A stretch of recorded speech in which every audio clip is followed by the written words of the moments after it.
తాకట్లో ఉన్న మీ బంగారాన్ని విడిపించి ఆ రోజు ఆన్లైన్ రేటుకి కొంటాం. Sharma gold company. ఆంధ్రప్రదేశ్ ప్రభుత్వం మరొక ప్రతిష్టాత్మకమైనటువంటి పథకాన్ని అమలు చేయడానికి అడుగులు వేస్తుంది. అంటే గతంలో ఎన్నికల సమయంలో ఇచ్చినటువంటి హామీ మేరకు విజయవాడకి అటు ఇటు కూడా రిటైనింగ్ వాల్స్ నిర్మాణం అనేది ఒక బృహత్తర ప్రణాళికగా చెప్పారు. అలానే ముఖ్యమంత్రి ఇచ్చినటువంటి హామీల మేరకు చూస్తే కృష్ణా నదిని ఒక సేఫ్ ప్రాజెక్టుగా మలచాలి, దాని చుట్టుపక్కల ఉన్నటువంటి ప్రాంతాలన్నింటినీ కూడా టూరిజం పరంగా అభివృద్ధి చేయాలి, అది కూడా రాజధాని అమరావతిని దృష్టిలో పెట్టుకుని అనేటువంటి సంకల్పం తీసుకున్నారు. సో ఇప్పుడు అదే కోణంలో ఒక ఎక్స్టెన్షన్, అంటే కొద్ది రోజుల క్రితం ఒక ప్రకటన వచ్చింది. E1 రహదారి అమరావతికి ఆనుకొని ఉన్నటువంటి కృష్ణా తీరాన్ని రివర్ ఫ్రంట్గా డెవలప్ చేయడంలో కీలక పాత్ర పోషించేటువంటి E1 రహదారికి సంబంధించినటువంటి ప్రపోజల్ అది. ఇప్పుడు తాజాగా మంగళగిరి నియోజకవర్గం పరిధిలోకి వచ్చేటువంటి ప్రాంతాల్లో, ముఖ్యంగా నులకపేట ఆ ప్రాంతాల్లో కృష్ణా బ్యారేజ్, అంటే ప్రకాశం బ్యారేజ్ దిగువ నుంచి చూస్తే 0.9 కిలోమీటర్స్ నుంచి 2.6 కిలోమీటర్స్ వరకు, అంటే దాదాపుగా 2.5 కిలోమీటర్ల మేర భారీ రిటైనింగ్ వాల్ నిర్మాణానికి ప్రణాళికలను సిద్ధం చేసుకుంది. దీనికి సంబంధించినటువంటి భూమి పూజ కార్యక్రమాన్ని లోకల్ ఎమ్మెల్యే మంత్రి నారా లోకేష్ ఈరోజు ప్రారంభించారు. ఇది ఒక ప్రతిష్టాత్మకమైనటువంటి ప్రాజెక్ట్ అవుతుంది. ఆల్రెడీ గతంలో లెఫ్ట్ సైడ్ బ్యాంక్కి, అంటే ఎడమ వైపు ఉన్నటువంటి ఒడ్డున దాదాపు 3.5 కిలోమీటర్ల మేర, అంటే కృష్ణలంక రామలింగేశ్వర నగర్ వైపు నుంచి ఒక భారీ రక్షణ గోడని నిర్మించారు. ఇటీవల వచ్చినటువంటి భారీ వరదల్లో కూడా ఇదే విజయవాడ నగరాన్ని కాపాడింది అన్నారు. ఇప్పుడు ఇటు విజయవాడకి ఎగువన, అంటే గుంటూరు జిల్లా వైపుకు వచ్చేటువంటి ప్రాంతంలో ఈ భారీ రిటైనింగ్ వాల్ నిర్మాణానికి సంబంధించినటువంటి భూమి పూజ కార్యక్రమాన్ని లోకల్ ఎమ్మెల్యేగా ఉన్నటువంటి మంత్రి నారా లోకేష్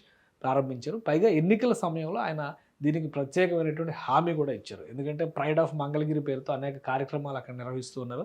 తన నియోజకవర్గంలోకి వస్తుంది కాబట్టి రెండో వైపు రిటైనింగ్ వాల్ని కట్టుతామనేటువంటి హామీ ఇచ్చారు. 294 కోట్ల రూపాయల వ్యయంతో ఈ ప్రాజెక్ట్ని రాష్ట్ర ప్రభుత్వం టేకప్ చేస్తుంది.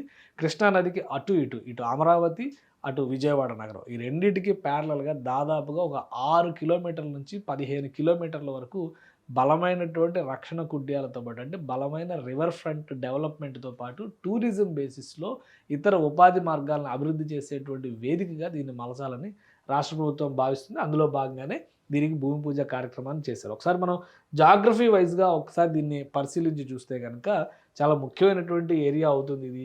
ఈ మ్యాప్ను పరిశీలించడమే కాదు, గూగుల్ మ్యాప్స్ ఒకసారి చూద్దాం మనం. ఇది జాగ్రఫీ చూస్తే కృష్ణానదికి సంబంధించినటువంటి జాగ్రఫీ చాలా కాంప్లికేటెడ్గా ఉంటుంది, కొంచెం అర్థం చేసుకోవాల్సినటువంటి అంశం అనమాట. ఇది నదీ ప్రవాహానికి సంబంధించింది. ఇక్కడ ప్రకాశం బ్యారేజ్ అడ్డుకట్ట వేస్తుంది. ప్రకాశం బ్యారేజీకి దిగువన ఏ బ్యారేజ్లు లేవు కాబట్టి ఎక్కువ నీళ్లు వచ్చినప్పుడు, వరద ఉధృతి పెరిగినటువంటి సమయాల్లో దిగువకు వదలడం మినహా మరొక మార్గం లేదు. ఎందుకంటే మ్యాక్సిమం కెపాసిటీ చూస్తే 15 లక్షల క్యూసిక్లు వరద నీరు వస్తుంది ప్రకాశం బ్యారేజ్కి అనేటువంటి ఒక అంచనా వేశారు.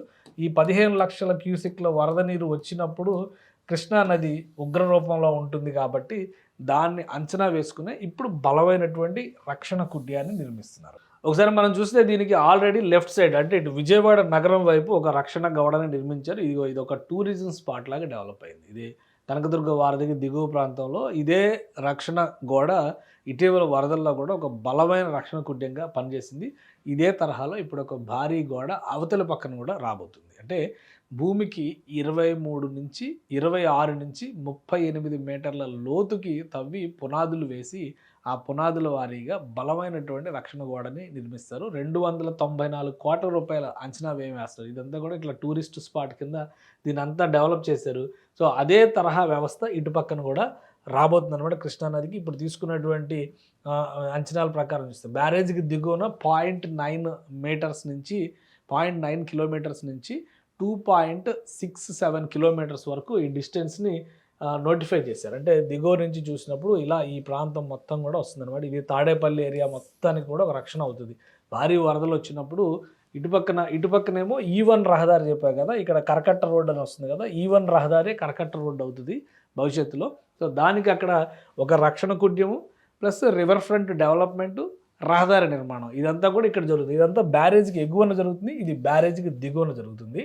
బ్యారేజ్కి దిగువన జరిగేటువంటి ప్రణాళికనే ఇప్పుడు మంత్రి నారా లోకేష్ గారు ఈ పనిని ప్రారంభించారు. సో భవిష్యత్తులో ఇలాంటి ఒక అద్భుతమైన రివర్ ఫ్రంట్ని అవతల సైడ్ కూడా చూసేటువంటి అవకాశం ఉంటుంది. ఎన్నికల హామీ మేరకు అలానే రాష్ట్ర ప్రభుత్వం తీసుకున్నటువంటి ప్రతిష్టాత్మక ప్రణాళిక రివర్ ఫ్రంట్ డెవలప్మెంట్ మేరకు ఈ నిర్ణయం తీసుకున్నారు. సో రాబోయే రోజుల్లో అమరావతికి, విజయవాడ నగరానికి రెండు వైపులా కూడా బలమైనటువంటి రివర్ ఫ్రంట్స్, టూరిజం పరంగా చూస్తే ఆహ్లాదకరమైనటువంటి రివర్ ఫ్రంట్స్ చూసేటువంటి అవకాశం కలగబోతుంది.